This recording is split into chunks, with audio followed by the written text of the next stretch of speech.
How's it going, YouTube? My name is Crimson, and welcome to The Life We've Chosen. This is a visual novel about a girl and a demon. I wasn't going to come here today. I'm going to have to work all day tomorrow to make up for my distracted mind. I was going to work inside until nightfall. I decided to only do a few hours in the afternoon. It should have been easy enough. But in the end, I couldn't even handle that much. It's just one of those days. It's always one of those days. Just as my thoughts begin to wander, the demon appears. They always seem to manifest themselves out of thin air when I'm not looking. I never learn. Their large form is hunched over and wrapped up in a tattered cloak, just like on the day I first became aware of their presence. Though the seasons have changed, the demon has not moved from this spot. They never initiate conversation with me. Instead, it's as if they offer me the choice to leave and pretend we never saw each other at all. I do not leave. Hello again. The only response I get is a sleepy rumble in the back of their throat. Sometimes I wonder if my visits annoy them. It doesn't seem like the demon has ever anything else to do, but that doesn't mean I'm not an inconvenience. I remind myself once again that if I was a bother, the demon could simply remain hidden from me. It's not like I can force them to show themselves. These meetings are their choice too. It's been a full year since our first meeting, hasn't it? The lake's been obscured by the heavy fog once again. Kind of miss this haze. There's something comforting about it. The demon doesn't respond. It often takes some time to get them talking, as if they need a moment to wake up.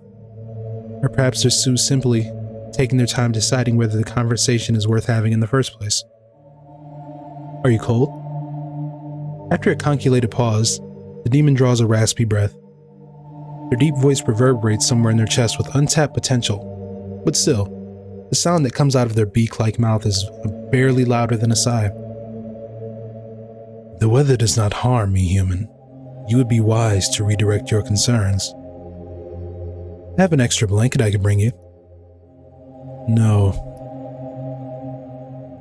I knew there was no point in making the offer, but the demon's predictable answer amuses me regardless. The calm I felt after arriving here didn't last long. The plans I've made for tonight invade my mind out of nowhere. I can't stay long today. My friend is coming to pick me up soon. The one you've spoken of before, I presume. You remember her? Her name's Ella. I don't know if I've told you before. I have no interest in your names. Right, I probably wouldn't either. It would be tactless for a human to say such a thing, but the demon's bluntness is refreshing in such a way. I did not mean to do that. You won't have to memorize many names for my sake. I have very few friends. It's really just Ella and perhaps the demon themselves. It feels presumptuous to think of the demon as my friend. But what I don't say out loud, they won't know. I'm fairly certain they can't read minds. The demon shifts ever so slightly, adjusting their cloak. I still can't help thinking they must be cold. Your visits to this place have become more frequent lately. The observation makes my chest feel tight in a familiar way. Have they? A year ago, during the darkest of days of fall, I also spent a lot of time down here. I had just moved into the small and cheap house on the slope, alone for the first time in my life. The house was suffocating. I had very few things going on in my life, and yet everything felt like too much to handle. I didn't know what to do with myself without anyone at home to perform happiness for. The lakeside felt like the only place I could breathe. It's happening again, isn't it? An idle glance at the demon reveals to me they are waiting for me to elaborate. I guess I like it better here. Better than your dwelling, you say? Yeah. Perhaps you should look into finding a more comfortable home. I can never tell whether they're joking. It's not the building that's the problem. The problem is all the things I need to do there, and all the things I need to think about. It's too much sometimes. I see you're kind of still obsessed with arbitrary responsibilities. You're not wrong. When I'm here, I feel like I can just exist in peace, I suppose. It's nice. A fallen leaf lands silently in the moss growing from the demon's body. I've never once seen them move. Since our first meeting a year ago, they've never failed to show up when I've come looking for them. Are they really here all the time? My curiosity is great, but the topic is a little too close to home for me to address directly. Do you like it here? The demon draws a raspy breath before responding with audible exhaustion in their voice. It does not matter whether I like it here or not. I am here, and that is what I have chosen. There's a sense of finality in their words that stuns me for a moment. There are many more questions I'd like to ask, but in that moment, I realize I'm late. I'm sorry, I have to go now. I can't make Ella wait. Do not apologize, human.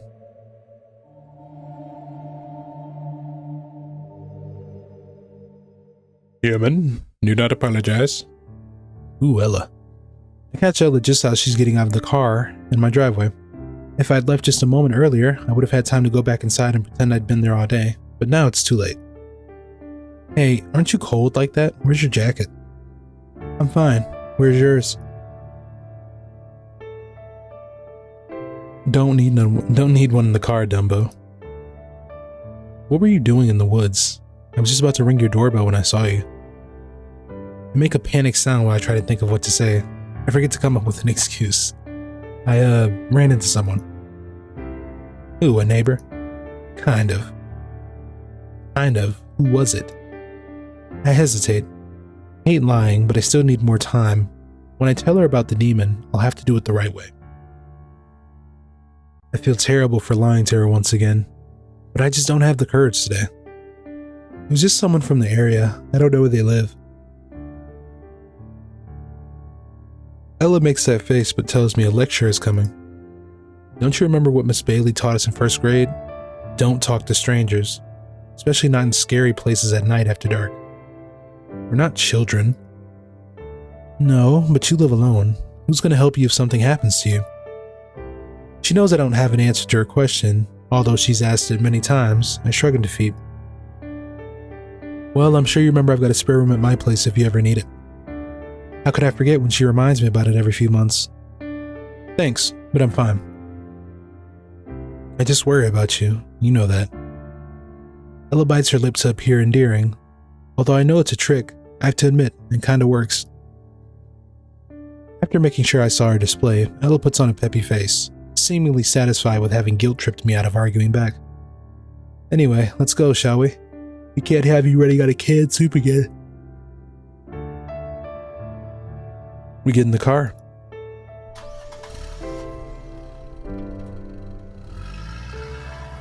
Sorry about making you do this right after work again.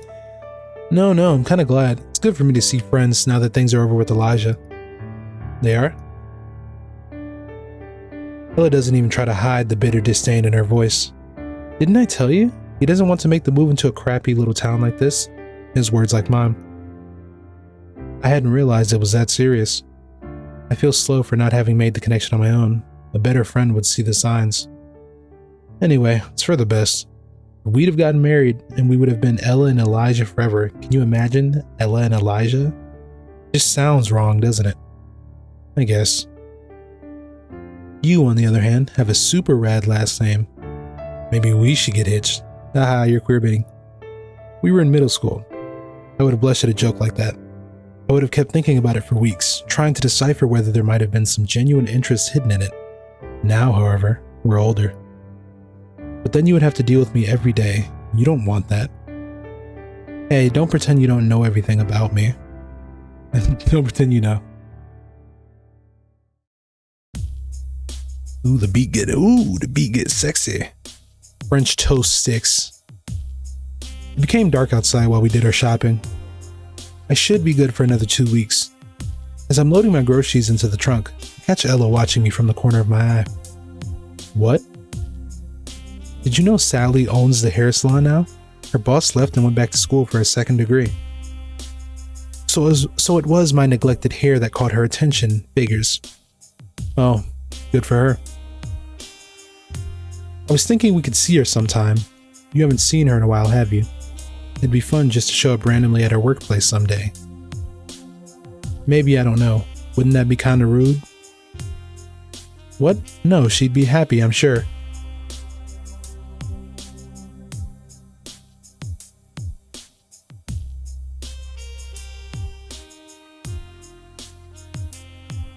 I doubt she gets many customers on her own anyway. Her boss was the good one, you know. Don't tell her I said that. Ella looks thoughtful as she locks the car trunk. Do you think Sally doesn't like you or something? No, nothing like that. I just thought it would be bad manners for us to show up without warning. You think too much sometimes, you know that? It's not a big deal. Desperate for a change of topic, I glance at the locked truck, pretending not to have remembered something. Oh, I was going to get garbage bags. We can go back. No, I'll get them some other time. I have 1 or 2 left. I don't know if I can drive you next week. Will you really be fine? I have a bike. A bike you hate using. I don't hate it, I just haven't had a reason to use it lately, thanks to you. I try to give Ella an appreciative smile, which probably comes across as forced, but she accepts it gracefully anyway. You're welcome. You're welcome, you're welcome, you're welcome, you're welcome. You're welcome, Ella. The moment I get home, thoughts about tomorrow invade my mind. I have nothing to distract myself from the dread of having a full workday ahead of me. Normally on an evening like this, I would escape to the lake, but even I would feel embarrassed doing so twice in a day. Perhaps I still have some dignity left. I end up going to bed too early. Practically ran out the door when the email arrived. Something about my performance, low words per hour rating. I'll never be good enough, will I? I really tried my best this week, after that one day when I couldn't handle anything. This was supposed to be an easy side job anyone could do. When I arrive at the lake, I almost want to cry, but I manage to calm myself with a deep breath. One thing at a time. Today everything is still alright. Today I'm not falling apart. I won't think about it today. I address the demon beside me.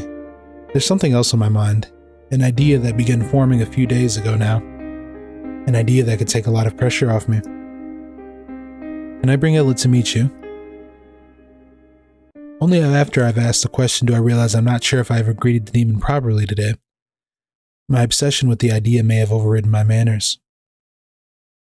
Luckily, the demon isn't concerned about manners anyway. They respond in a sleepy, uninterested tone. It is your life and your choice, human. You do not need my permission. I would still like to have it. This is your home. There's a long pause, longer than usual. When the demon finally speaks, it's with reluctance. I do not presume to know how your friend will react to meeting one of my kind. However, in my experience, these events rarely end well. This path could lead you to much suffering. Perhaps it will, but that's not what I asked. Do I have your permission or not? The demon sighs submissively and breathedly. You do. All right then, I'll bring her sometime soon. Thank you for looking out for me. Judging by their surprised reaction, the demon isn't used to being thanked. I should try saying nice things more often. In order for Ella to react well, I'll need a plan of some sort. How do I introduce a demon to someone who has never met one and probably doesn't believe they exist? You haven't told me your name. I have no name. There's a subtle tightness in the demon's voice, just noticeable enough to tell me I shouldn't push the issue. I'm just thinking about how I'm going to introduce you to Ella. Name isn't necessary, but some kind of descriptor would be good to have, I think. You will figure it out. You're useless. The lack of reaction immediately makes me regret what I just said. I'm sorry, that was a joke. Humor is not new to me. It has changed very little since its conception. It was still a bad joke. They don't seem offended. I make a mental note to watch my mouth regardless. This isn't Ella I'm talking to. When did I start making the same jokes as her anyway? I've never even liked that kind of humor. She likes to make friendly jabs, but a jab is still a jab. He wasn't like that when we were young. I closed my eyes for a bit. Now that I've told the demon about my plan, I feel both relieved and anxious. I was hoping relief would be the frontmost feeling, but it isn't. Cold breeze from the lake causes a shiver to run down my entire body. Return to your dwelling. Nights like this are not meant for humans. I don't want to. This is all going to change. Next time we meet, it will all be different. I'm a little scared. What of? I don't know what Elle is going to think of this, of you. Already you are having second thoughts. No, I'm not. I made my decision. I'm not going to keep hiding you from her as if you're something shameful. It is a matter of honesty then. Yes, but it's not just that. I lose my nerve before I can articulate the difficult thought in my head. I can feel the demon's watchful eyes on me. Where do they get the patience to always wait for me to sort out my thoughts? It's hard to imagine Ella or anyone else being that interested in what I have to say. Perhaps that's exactly it. I've been thinking, and for a long time it's been like Ella and I don't really see each other. We talk often, but I feel as if she doesn't really hear me. I don't think she really knows me at all. I want her to understand me better. I want her to know what's going on. What is going on? The question hits me hard. It shouldn't have. It was just a question, but I forgot to breathe for a moment. What is going on with me? Didn't mean to do that again. Okay. I don't know. I need her. I need to confess something. Let's go ahead and save. Let's quick save. Quick save. I don't know. I need her. I need to confess something to you.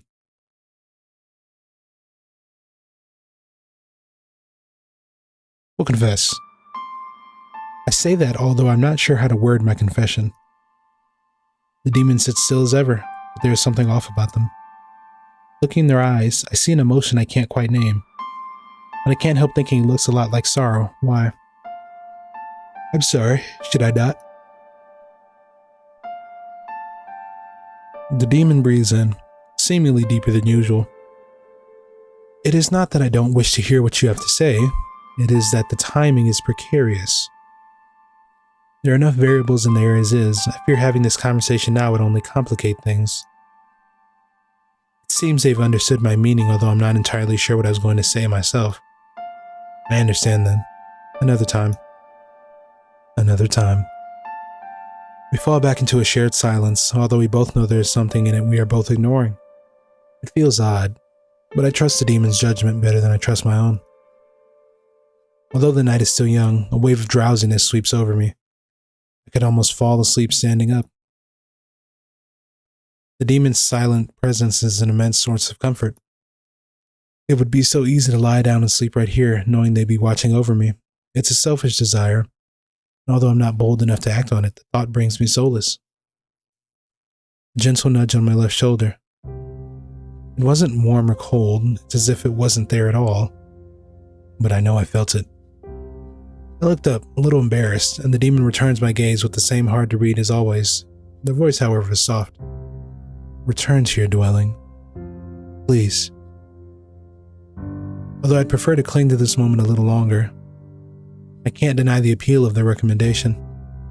As I gather up the willpower to get moving, I realize my joints ache from the cold. The demon's common sense proves to be better than mine, once again. I don't know what to say after all. See you soon.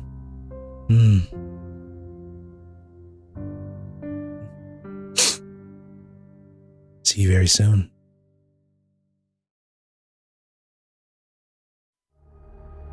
I slept and dreamt of ominous but strangely comforting scenarios that night, all about failure. Reality couldn't possibly be worse. Once morning came, I was not afraid. Having made the decision earlier, the action came easier than I thought it would. When Ella arrived on my driveway, I simply asked her if she'd like to meet the neighbor I'd mentioned before. I tried to make the invitation as quick and casual as I could so that I wouldn't have time to talk myself out of it. Ella was clearly reluctant, but she agreed. I was hoping I would suddenly gain enough courage to try and explain the situation to Ella, but it didn't happen. I still find myself avoiding her questions. I'm afraid.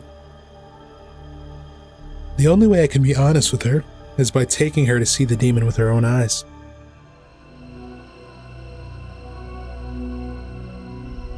Ella stays close to me on the path to the lake. This is getting really creepy. Why can't we meet them at your house? We're almost there. During the short walk, I must have told Ella not to worry a dozen times already.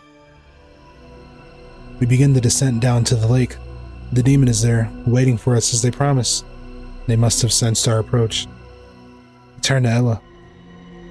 Whoa, what is that? Some kind of... Then it hits her that what she's seeing is not a statue, but a living being. Her face contorts with shock and then horror. I've got to calm her down. I speak up using the most soothing tone I can muster. You're a little bit late for that. Come on, let's go talk. She doesn't respond or move. It's as if she's frozen in place. My words don't seem to reach her at all. Without warning, she grabs my hand and suddenly I'm being dragged back uphill. Hello, wait, there's nothing that... I trip on something and nearly fall over, only kept up by Ella's sudden stubborn grip on my hand. Hurry! Stop, Ella, let go of me. She doesn't stop until we arrive at our car, panting and frazzled.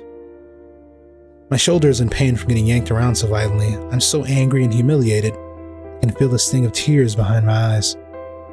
Why couldn't you just stop for 2 seconds? Ella ignores me. For a minute, we just lean against the car and catch our breath. Eventually, she speaks up with a stern tone. You can't stay in this house. Come live with me.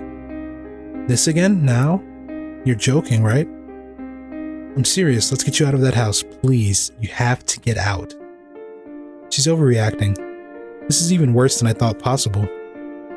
I don't want to lose you. I'm not going anywhere. I've never seen her so desperate before. Her voice is strained with concern for me. You don't know that. It's a demon. You don't know what it can do. The demon would never hurt me. How can she even suggest they would? I trust them. They've been more honest than either of us, actually. It's a demon. What do you think demons do? They trick and seduce people and all that.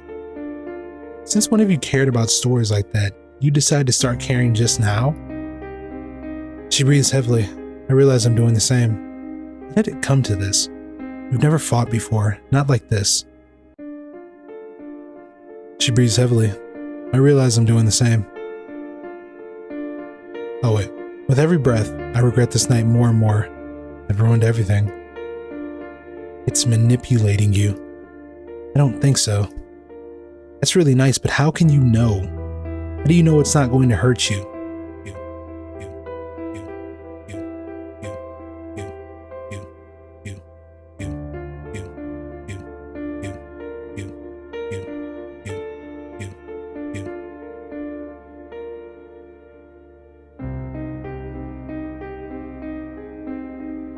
Don't want to lose you. I want to reassure her somehow, but I already know nothing I say will help.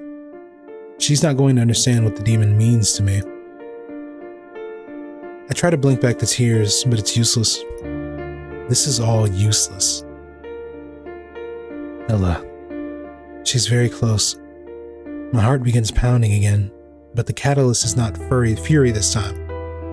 We've never been this close before. There it is. Ella's hands reach for my shoulders. When was the last time she touched me? On the school playground when we were 10? Hey, yo, hey. Oh, slow down. Slow down. This is different. This can't be.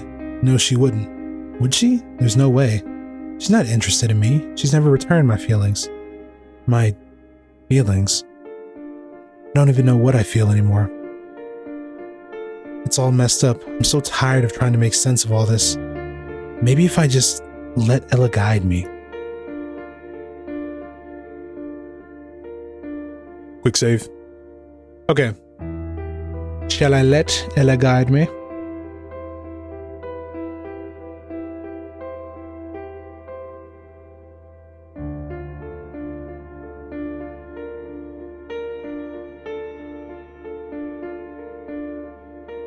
We'll say yes this time. I Close my eyes and trust myself to Ella for the moment. She knows what to do. I feel her warm breath before her lips touch mine. Is this how it's supposed to feel? It's definitely not the perfect, magical kiss they describe in stories. But stories are just stories. No real kiss measures up to them anyway. I still don't understand what's going on, but it doesn't feel wrong. When Ella ends the kiss, it turns out I wish it had been longer. There's a moment of silent contemplation between us. I realize I barely did anything to contribute to the kiss. For Ella, it must have felt like kissing a dead body. Oh God. What about the demon? Ella shakes her head as if to shush me. I'll help you get through this. You'll forget about all this weird stuff soon enough. What are you saying? Her stare is as cold as steel. Promise me that you won't talk to it anymore. I think I knew it was coming, but the bold ultimatum still gives me pause. She's really making me choose. Why does it have to be so dramatic? I know why. If I hadn't shown her the demon, this wouldn't have happened. This is my own fault. If I hadn't done what I did, I could have stayed close with both Ella and the demon, but now it's too late. She won't be happy unless I leave my time with the demon behind. Alright, another quick save. Alright, I trust you. Yeah, we're already here. I've never really given her a chance. She's always trying to help me out, but I kept rejecting her advice for years. Maybe I should just have listened to her from the start. I'm so glad. I still don't know how to feel. This is all happening too fast for me to understand, but at the same time it feels as this is how it's supposed to go. I've never believed in the saying love conquers all, but maybe if I give it a chance. Maybe I'm finally strong enough, maybe I've always had it in me and I just didn't know until now. Ella lets out a relieved laugh. Wow, after all these years, huh? Everything is going to change. I knew it would, but not like this.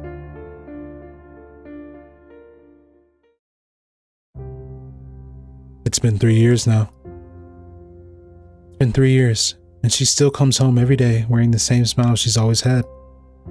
Likewise, I'm the same I've always been. Is this what she really wanted? A quiet life with me? I have nothing to offer her, and I doubt I ever will. I'm not built for this. She'll grow tired of this someday. It's just a matter of time. I hope I'm mentally prepared for that day when it comes. Sometimes when Ella's staying at her parents' house, I get on my bike and head down to the lake like I used to, even though I know the demon is not there. They've left me. I understand why. I left them first. I didn't visit them for months after I moved in with Ella. They must have thought I'd left for good. Still, I keep hoping someday I'll return to this place. Guilt gnaws at me every time I sneak off to go to the lake. Still can't be honest with Ella. All she's ever asked of me was for me to forget about the demon, but I'm not strong enough to even do that much. I keep breaking my promise to her over and over again. I call for the demon, but they do not come. I've tried apologizing. I've tried sitting in silence, as we often did. I've even cried. I've tried everything. If there's any chance they'll come see me again, I'll keep doing this. Even when I'm old, someday, I'll keep coming here as long as my aging body allows. I still haven't learned anything, have I? Aww. Such a bittersweet ending? Like, I don't know. So, she doesn't seem happy with her friend like that. There's N1. Okay. She just doesn't seem satisfied with that. Like, I don't know. Let's check the other ones. Where did we leave off?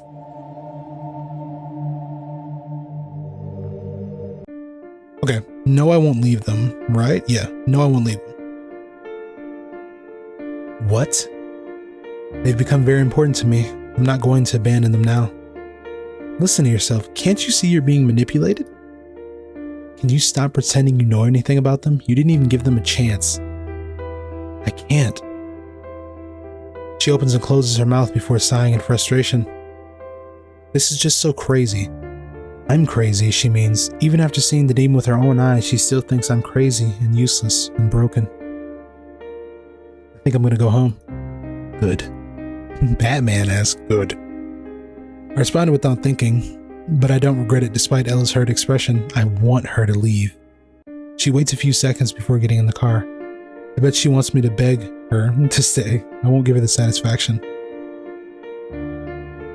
I'm never going to ask her for anything anymore. I already know I'm going to stay angry for a long while, but I've got to calm down. I take deep breaths, trying to focus on the comforting sense of the forest. It's over for tonight. I'll send Ella a text tomorrow or something, or maybe I won't. Why should I? She was saying really weird things, and I don't even know what that kiss was about. I don't want to know. Why now? I don't want to think about what happened, but I do anyway. My mind replays the events over and over. First a kiss, and then she tells me to give up on the one thing that makes me happy. How can she claim to care for me and then make a demand like that? I'm more hurt on the demon's behalf than my own sake. Ella didn't give them a chance. By the time I have the thought to go and apologize to the demon, my feet have already taken me halfway down the path and through the forest. I arrive at the lake to find the demon there, just the way they were earlier. I walk up slowly, unsure of what to say. I give them a bashful glance, but it's difficult to look them in the eye. I end up speaking to the lake rather than directly to the demon. I'm sorry. The demon inhales, clearly exhausted. I am too. For a moment, we just exist in silence, separately but together. The lake looks the same as ever. The night's events have left me weary, but at least I still have this.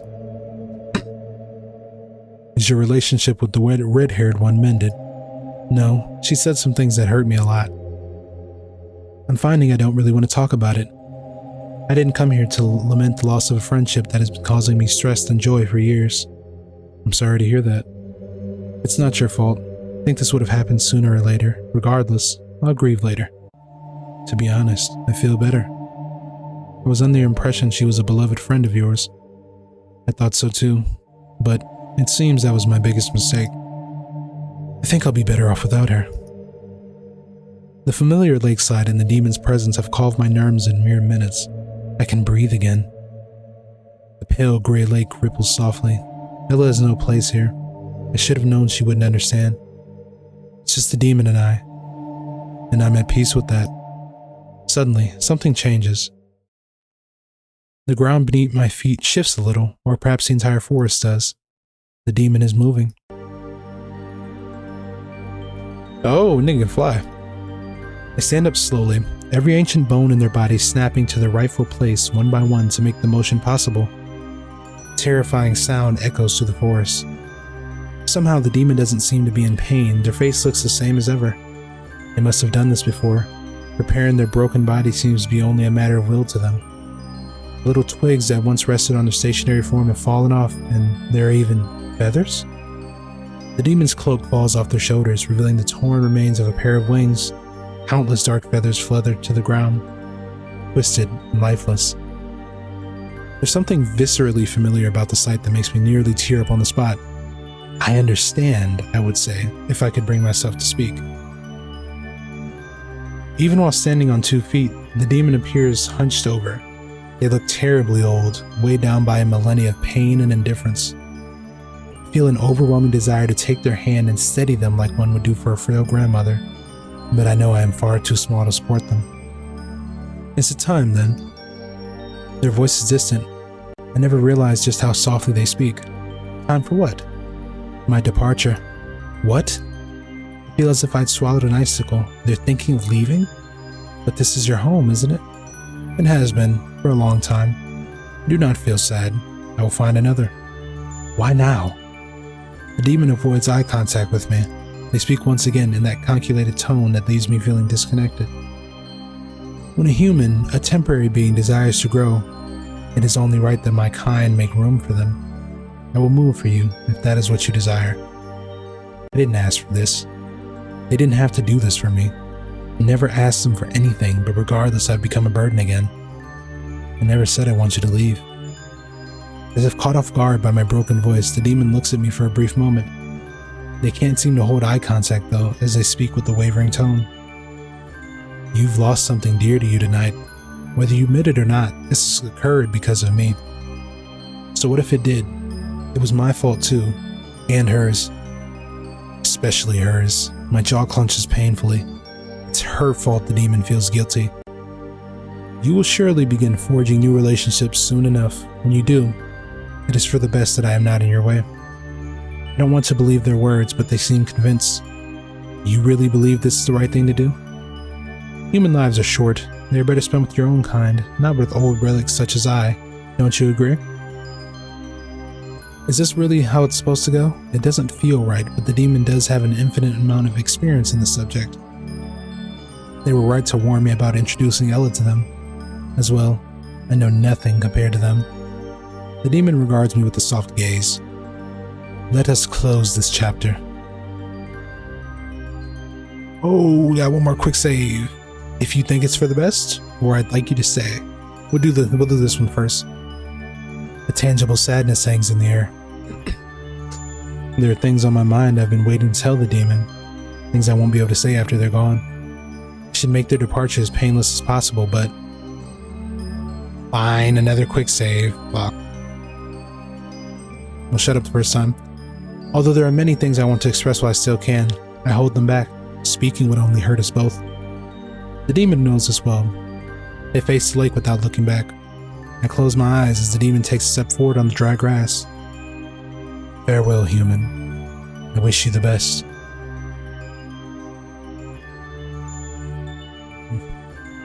Open my eyes to find them flooded with emotion. The lake ripples like always, blind to the tragedy that just occurred. I raise my head knowing I won't see the demon. I won't see the demon beside me anymore. Even their torn feathers on the ground have vanished. The soothing sound of their voice, their unchanging, comforting presence, all gone. I'm crying after all. For a moment, I really thought I was going to make it without crying. I almost made it. Almost, but not quite. And two. Okay. Now, what if we say something? Before you go, speak up against my better judgment, emboldened by the finality of this moment. I know what I'm about to say will only make saying goodbyes more painful, but I must say it. I breathe in the fog's melancholy scent, willing myself tonight to get emotional. I just need to say the words, the last thing there's left to say.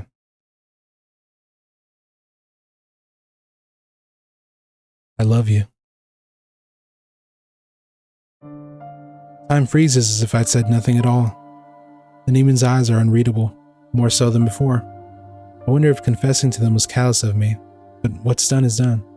Slowly they avert their gaze. When they speak, their voice is restrained by 1,000 emotions. For the demon's sake, I pray none of them are like mine. If that is so, then I will not make this any more difficult for you. They face the lake without looking back. I close my eyes, and the demon takes a step forward on the dry grass. Live well, human.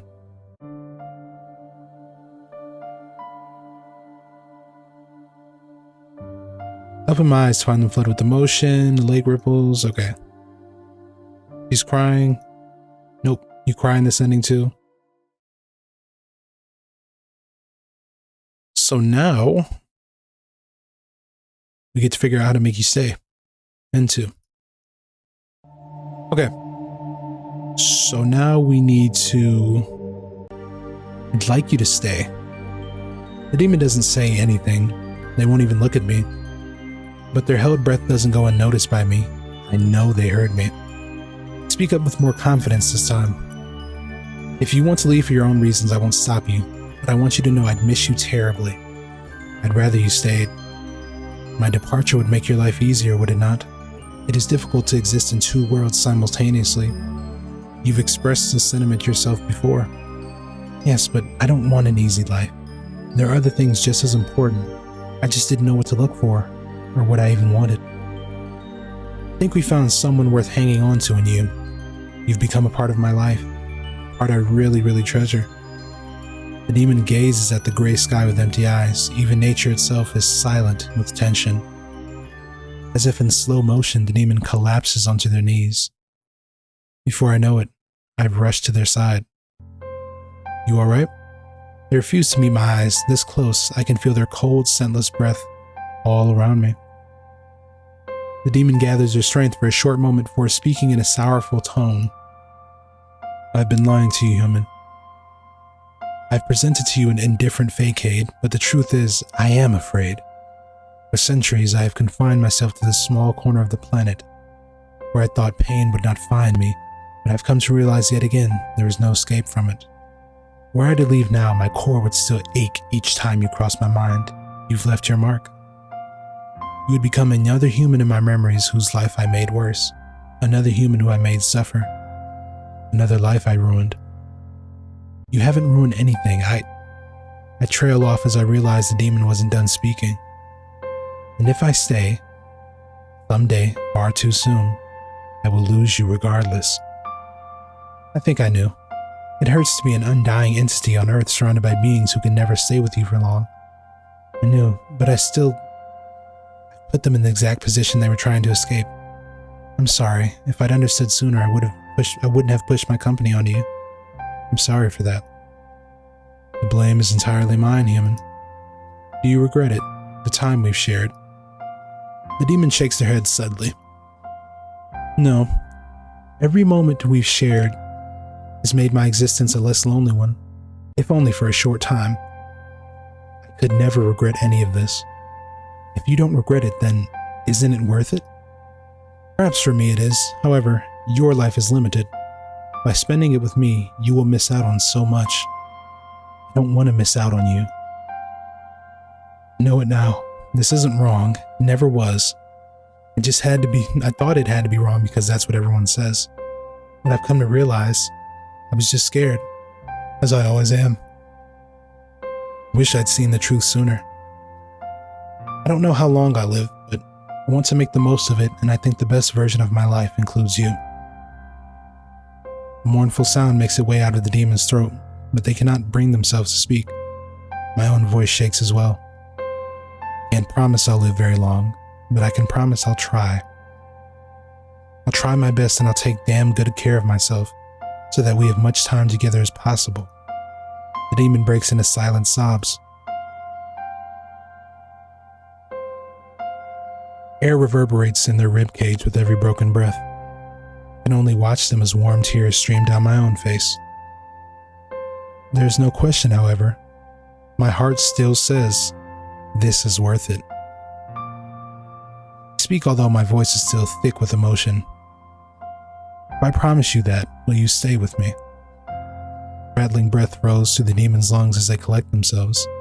Yes, we'll stay human. Call me Willow. Willow, you may call me Hayes. Ah, we got his name. Riz Up challenge completed.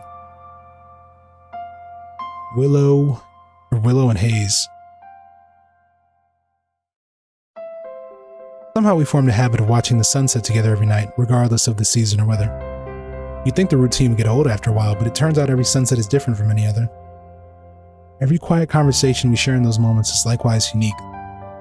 Ah. Gentle gust of wind ruffles the demon's feathers, but they don't seem to mind. Maybe it's pleasant to be out in the forest every once in a while. It is for me. This one's nice, isn't it? I've seen better. That's not fair. Of course you have.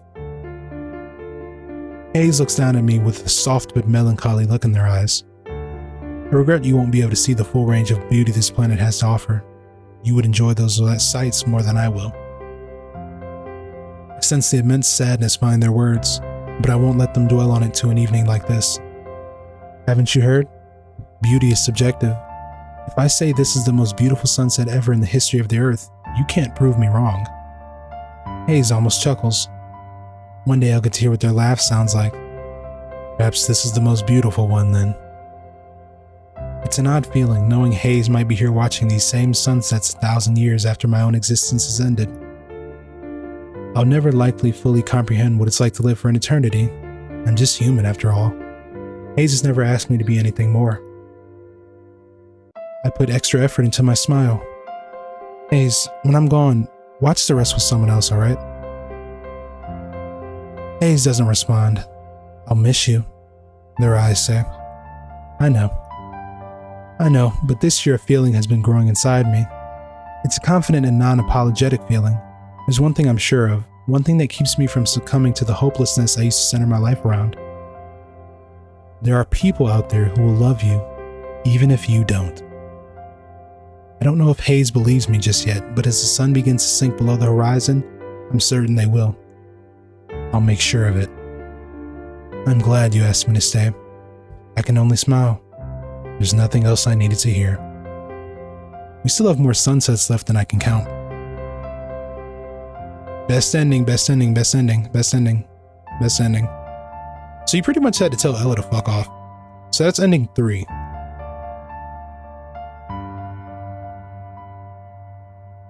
Alright everybody, that was The Life We've Chosen. I actually had fun reading that. But alright guys, as always, my name is Crimson, and I will see you next time.